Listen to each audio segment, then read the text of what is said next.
जय हिंद दोस्तों, आप सभी का स्वागत है आपके अपने सैनिक वेलफेयर यूट्यूब चैनल में। दोस्तों, युद्ध सम्मान योजना के तहत 1965 और 71 की लड़ाई में जिन जवानों ने भाग लिया, जिन हमारे योद्धाओं ने उसमें पार्टिसिपेट किया, उनको वन टाइम 15 लाख रुपए देने की जो स्कीम है भारत सरकार की, उस पर काफ़ी चर्चाएं चल रही हैं। उस पर बहुत सारे लेटर आए हैं, उसमें कन्फ्यूजन की स्थिति बनी हुई है, जिसके लिए वो पूर्व सैनिक जिनको समर सेवा स्टार मेडल, पूर्वी और पश्चिमी स्टार मेडल मिले हुए हैं, अपने अपने जिला सैनिक बोर्डों के माध्यम से, डाकखानों के माध्यम से और ईमेल एड्रेस के माध्यम से अपने रिकॉर्ड को अवगत करा रहे हैं कि हम लोगों ने पार्टिसिपेट किया।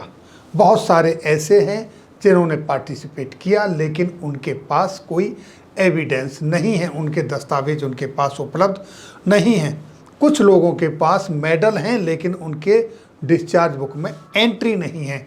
इस तरह के बहुत सारे पूर्व सैनिक हैं, प्रतिदिन उनके बहुत सारों के कॉल आते हैं और वो व्हाट्सएप मैसेज वगैरह करते हैं, तो काफ़ी लोग परेशान हैं। अब इसमें काफ़ी कुछ चीज़ें एक के बाद एक कुछ खुलती जा रही हैं। इसके ऊपर हमने इन्फॉर्मेशन आपके साथ शेयर की और 2 बार RTI भी डाली। आज इसका पॉइंट टू पॉइंट एक एक चीज़ मैं आपको बताने जा रहा हूं, जो कि अभी आप जैसे टाइम्स ऑफ इंडिया में ये देख रहे हैं heading, SCO who fought 1965-71 wars to get 15 lakhs one time x gratia. ये भी एक खबर है अखबार की। इससे पहले की जो खबरें हैं, एक लेटर आया था 29 मई 2024 का, जिसके मुताबिक वो ये लेटर की कॉपी है आपके सामने। मैं छोटा सा संक्षेप में बताता हूँ। जो 15 लाख का प्रपोजल था उसके संदर्भ में, और इस लेटर के तहत 15 लाख रुपये अंडर युद्ध सम्मान योजना टू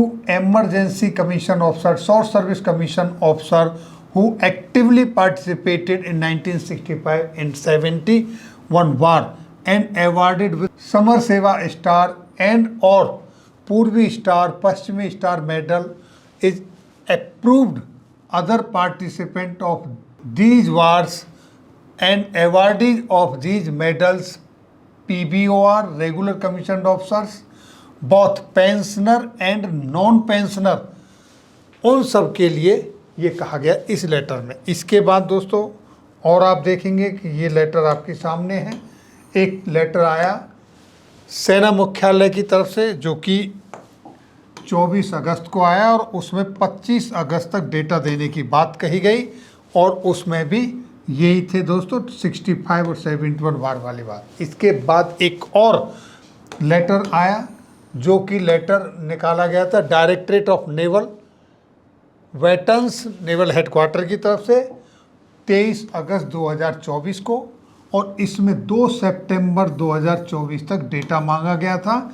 इसमें भी किस किस से मांगा गया था? Short service commission officers, emergency commission officers, regular commission officers, PBOR and civilian who actively participated in 1965 and और 71, दोनों में से किसी एक में।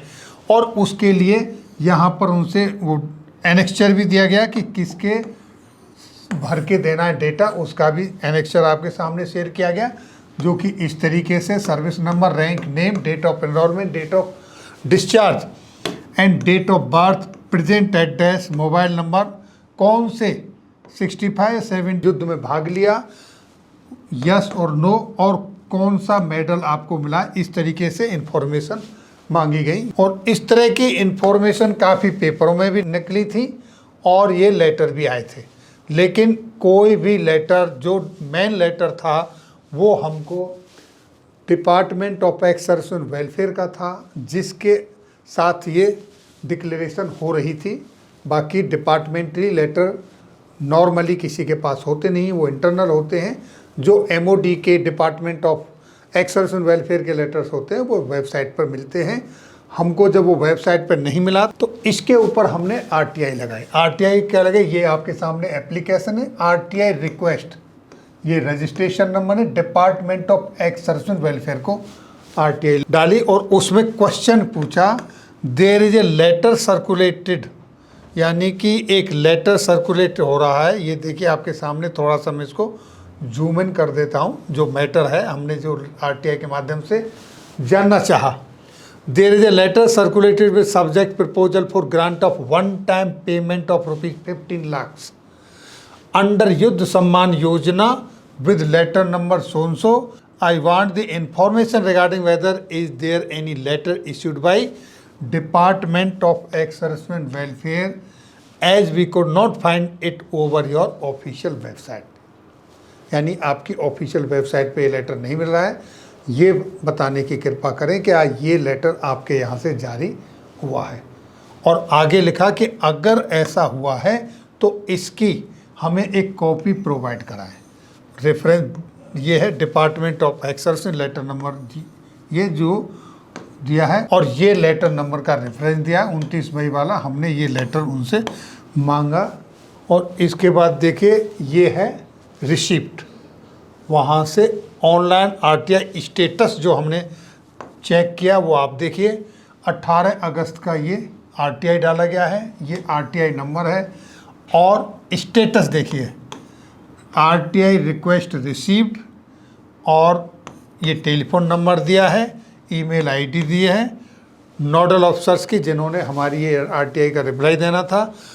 ये कांटेक्ट हमने कई बार साधने की कोशिश की, कॉल पिक नहीं हुई और अभी तक ये स्टेटस पेंडिंग है, इस पर कोई भी रिप्लाई नहीं दी गई है। ये है दूसरी आरटीआई, आप देखिए ऑनलाइन आरटीआई रिक्वेस्ट डिटेल्स जो है ये आरटीआई का जो नंबर है और department of x services welfare से मांगे। इसमें भी हमने सेम क्वेश्चन पूछा जो उसमें पूछा। इसका स्टेटस आप देखेंगे तो उसका स्टेटस देख लीजिए, और वो भी डिपार्टमेंट ऑफ एक्स सर्विसेज, यहाँ पर आरटीआई रिक्वेस्ट रिसीव्ड, ये 29 अगस्त को मांगी थी, यानी उसके 11 दिन बाद, वो 18 मांगी है 29 में। इनका भी हमको ये कॉन्टैक्ट नंबर दिया गया, टेलीफोन नंबर और ईमेल आईडी, लेकिन यहाँ पर भी कई बार कांटेक्ट करने के बावजूद भी कोई कॉल पिक नहीं हुई। तो ये आरटीआई का स्टेटस है।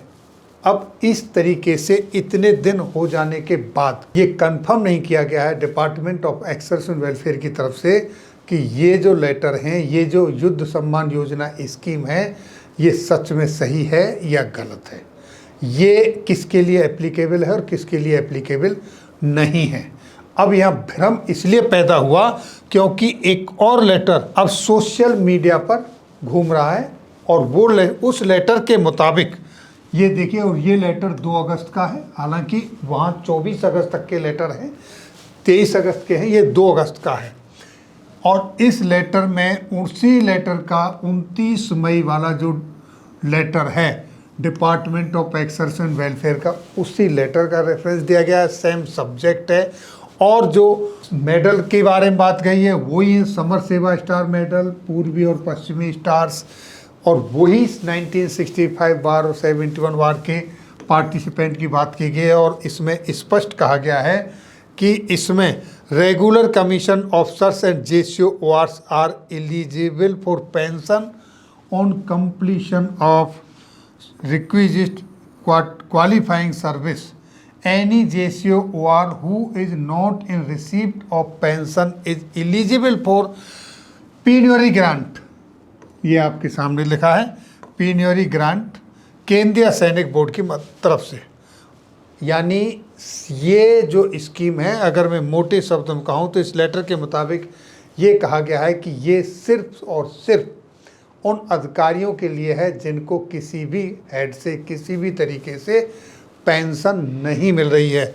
और ऐसे जो अधिकारी हैं उनकी जो गिनती है, वो जो टोटल गिनती है वो आज 125 है, यानी कि, और उनका जो डेटा है वो वेरीफाइड हो चुका है ऑलरेडी।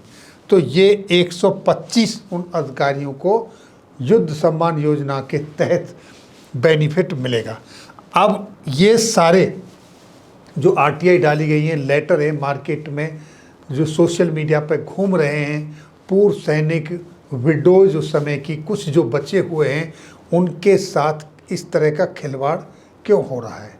क्या ये लेटर गवर्नमेंट के पास नहीं है? ये तमाम अधिकारियों के पास हैं, सबको पता है, सोशल मीडिया में हैं, न्यूज़ पेपरों में आए हैं, लोगों ने जिला सैनिक बोर्डों में जाके धक्के खा रहे हैं। कुछ जिला सैनिक बोर्ड ने वहाँ पर नोटिस लगा दिया है कि हमारे पास ऐसी कोई इन्फॉर्मेशन नहीं है, और कुछ जिला सैनिक बोर्ड इस तरीके का डेटा ले रहे हैं और रिकॉर्डों को भेज भी रहे हैं, और इस तरह का ये लेटर आ रहा है। और इसके बाद आप देखिए 6 सितंबर को न्यूज़पेपर में टाइम्स ऑफ इंडिया में ये खबर प्रकाशित हुई है, और इसके मुताबिक कहा गया है कि जो 100 इसमें भी स्ट्रेंथ दी है। यहाँ देखिए आपके सामने, the defence minister has confirmed that emergency and short service commission officer who fought in the 1965-71 war will receive ₹15 lakh under the युद्ध सम्मान योजना। यहाँ क्लियर कर दिया है उन्होंने, और उन्होंने ये बता दिया है कि the ministry as processing cases for 125 verified veterans, यानी 125 जो वेटरन्स हैं उन्हीं के लिए है, यहाँ कहा गया है टाइम्स ऑफ इंडिया के माध्यम से 6 सितंबर को। और आरटीआई का अभी तक जवाब नहीं है, और पहले बहुत सारे पेपरों में ये खबरें आती रही हैं, लेटर सर्कुलेट हो रहे हैं, लोग अधिकारियों से मिल रहे हैं। क्या गवर्नमेंट इसलिए क्लियर नहीं कर पा रही कि वोट आने वाली हैं, इलेक्शन होने वाला है हरियाणा में और J&K में, या कोई और वजह है?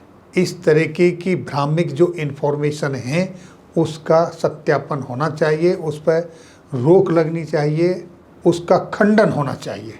आज जो 80, 85, 90 साल के दिग्गज जिन लोगों ने इन युद्धों में पार्टिसिपेट किया, वो या उनकी वीर नारियां, विधवाएं आज जो चक्कर काट रही हैं, कुछ आशा भरी नज़रों से देख रही हैं, उसको क्लियर करना चाहिए। ये अपील है गवर्नमेंट से, अधिकारियों से, और आप लोगों की इस पर क्या राय है, आपसे भी इस पर कमेंट्स चाहिए। तो ये थी जानकारी आज की इस वीडियो में। फिर मिलेंगे आपके वेलफेयर से जुड़ी हुई किसी अन्य जानकारी के साथ अगली वीडियो में। तब तक के लिए जय हिंद, जय भारत।